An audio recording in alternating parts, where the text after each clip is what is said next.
Halo semuanya, Assalamualaikum warahmatullahi wabarakatuh. Bagaimana kabarnya hari ini? Semoga sehat selalu ya. Oke, sebelum kita lanjutkan pembelajaran, maaf ya suaranya agak berisik karena di sini hujan, jadi mungkin harap dimaklumi. Oke, di sini di backgroundnya ini ya, background di itu gambar. Backgroundnya adalah background Candi Borobudur. Di sini ada ya sudah pernah ke Candi Borobudur?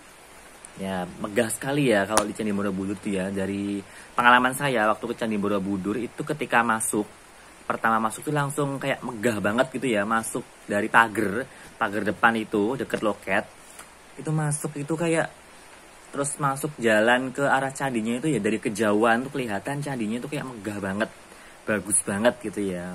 Mungkin bagi yang pernah datang merasakan sama itu gede banget gitu. Atau yang belum datang mungkin harus datang nyoba sekali datang ke Candi Borobudur, nanti kayak ketagihan datang lagi. Soalnya bagus banget, indah banget gitu ya. Itu. Nah, di Candi Borobudur nanti kalau kalian lihat itu biasanya di pinggir-pinggir, di bawah ya, di candi yang paling bawah di bagian kaki candi itu ada relief di sekelilingnya. Relief itu kayak gambar-gambar di temboknya. Itu ada gambar seperti ini. Mana toh? Oh ini ya. Nah, gambar seperti ini itu gambar ini ya, gambar perahu. Jadi pelayaran. Nah, kalau pada masa itu ada gambar perahu, berarti nenek moyang bangsa Indonesia sudah mengenal perahu, sudah mengenal pelayaran ya. Padahal Candi Borobudur adanya di atas bukit gitu. Terus pelayarannya kapan, di mana? Nah, dari bukti ini kita tahu bahwa memang masyarakat Indonesia sudah mengenal namanya pelayaran gitu. Bahkan ada kayak lagu gitu ya. Di zaman dulu itu ada lagu nenek moyangku seorang pelaut gitu kan. Nah, di situ lagu itu sudah kayak menceritakan sejarah Indonesia banget gitu loh. Bahwa nenek moyang bangsa Indonesia seorang pelaut. Apakah benar? Iya, benar ya. Jadi memang nenek moyang bangsa Indonesia itu adalah seorang pelaut.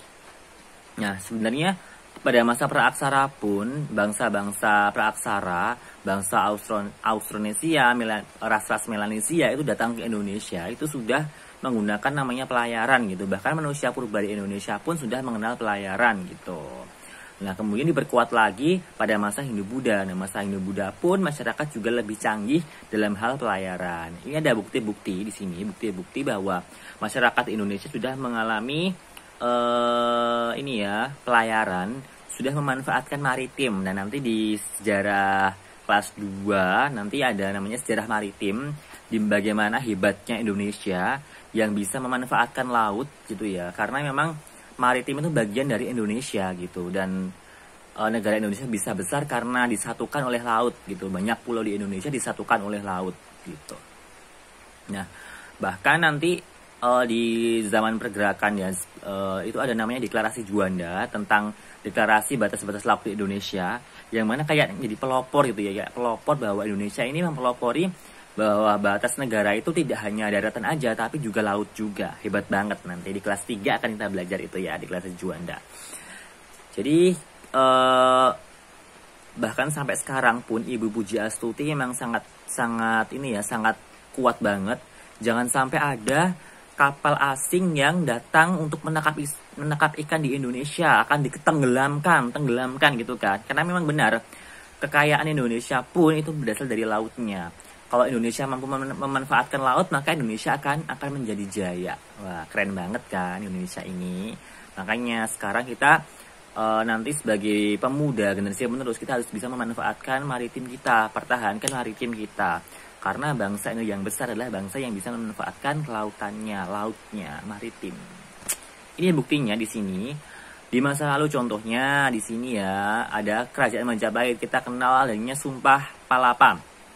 Jadi Gajah Mada gitu ya, yang bersumpah ingin mempersatukan Nusantara. Lah, padahal Nusantara itu luas banget dan banyak pulau. Cara mempersatukannya gimana? Ya dengan berlayar. Mereka berlayar mengarungi samudera untuk menyatukan pulau-pulau di Indonesia. Nah, keren banget gak sih? Nah, Gitu. Oke, kita lanjut ya. Berarti di sini kita lanjut ke pertama, yaitu tentang teknologi perkapalan. Nah, ini teknologi perkapalan di sini ada banyak sekali bukti-buktinya bahwa Indonesia sudah mengenal teknologi perkapalan pada masa Hindu Buddha.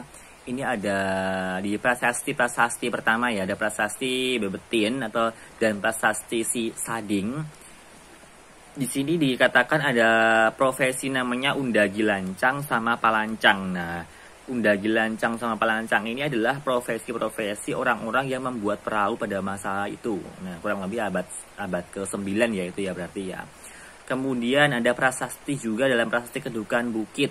Dijelaskan bahwa Raja Dapuntahyang dari kerajaan Sriwijaya itu datang ke Tiongkok dengan membawa 200 kapal yang berisi prajurit. Bayangkan ya, 200 kapal. Nah, memang pada waktu itu tuh ini ya, karena letak Indonesia yang sangat strategis gitu ya di dunia pelayaran gitu ya, perdagangan, maka memunculkan kerajaan-kerajaan di Nusantara.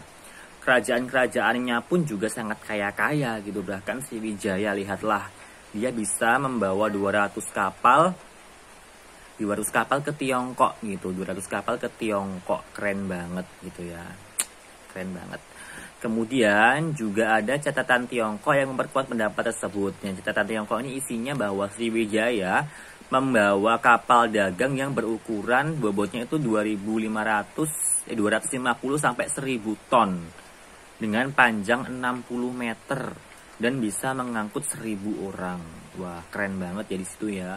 Di masa itu, di abad sekian, di masa-masa Hindu Buddha, Sriwijaya sudah bisa membuat kapal yang sangat besar itu. Nah, ini ada gambar. Nah, gambar ini tuh bukan gambar ini, tapi ini gambar kapal Jawa ya, kapal Jawa namanya kapal Jung.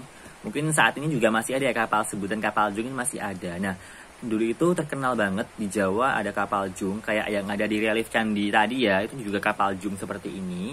Yang ukurannya cukup besar banget, ukurannya itu kurang lebih 350 sampai 500 ton, bisa mengangkut ratusan orang. Nah, kalau ini perbandingannya dengan kapal Galian itu kapal milik barat gitu ya, itu kalah ya, kapalnya masih besar kapal Jong di Indonesia.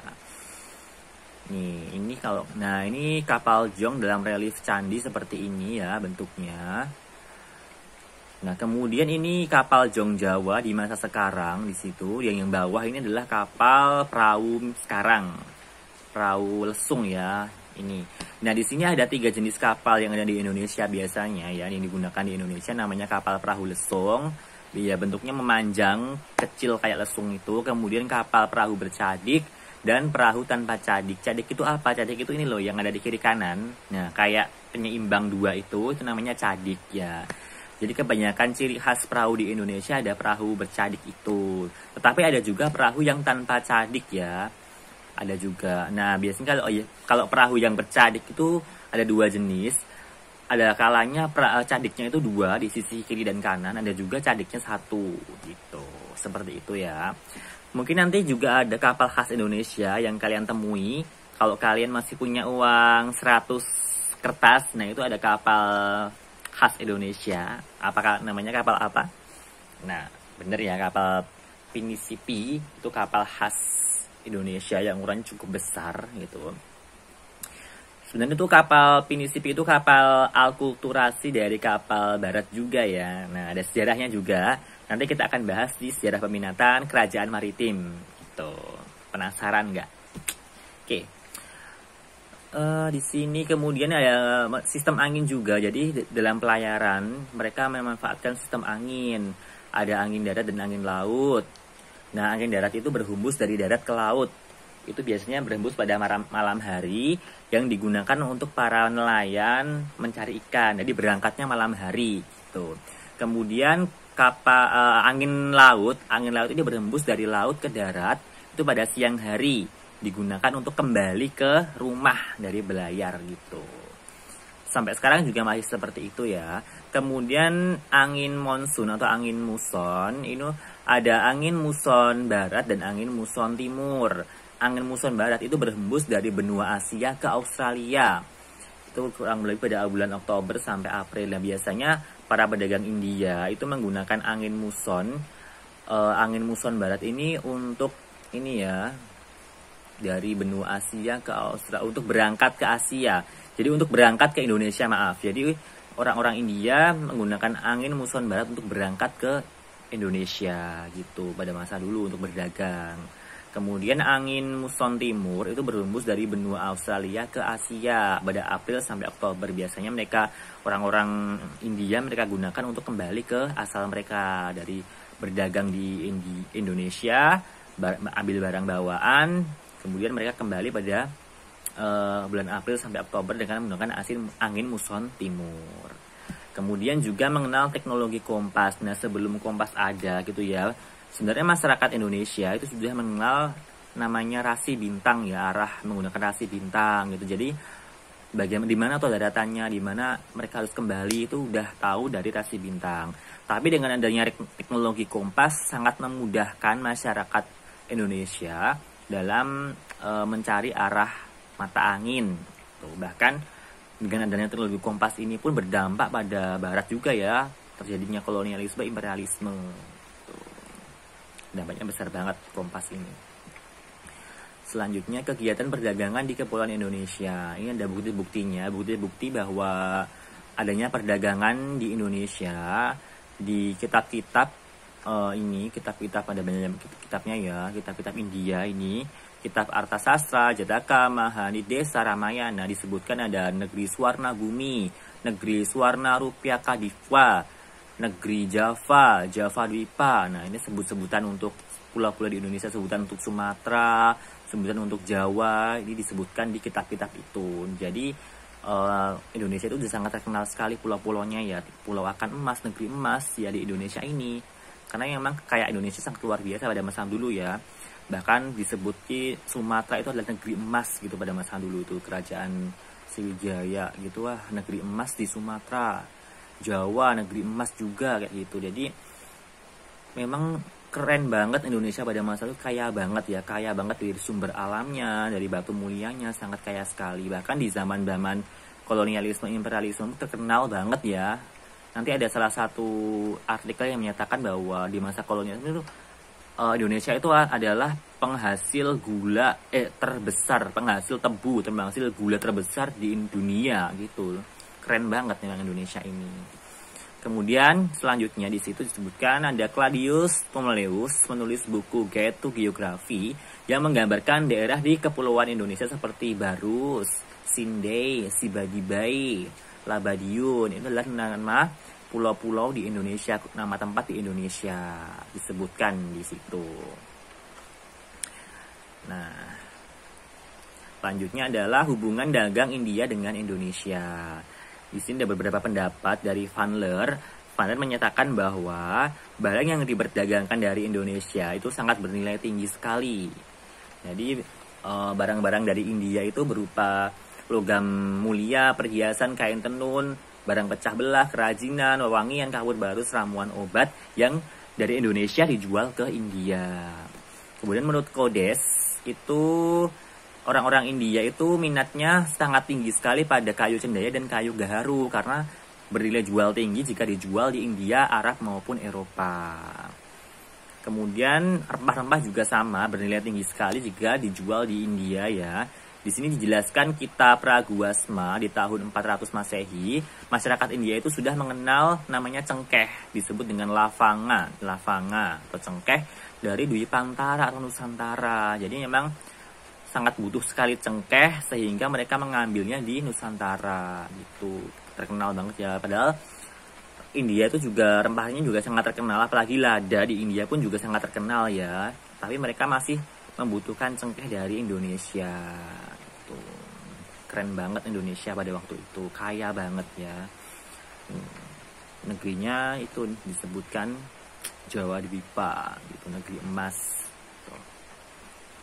Lalu lanjut, hubungan dagang Tiongkok dengan Indonesia. Selain India dan juga Tiongkok. Nah, kegiatan Tiongkok itu mulai berkembang pada masanya dinasti Han. Jadi pada abad kedua, dinasti Han berhasil memperluas kekuasaannya hingga ke Asia Tenggara, Asia Selatan gitu ya, Asia Timur gitu guys.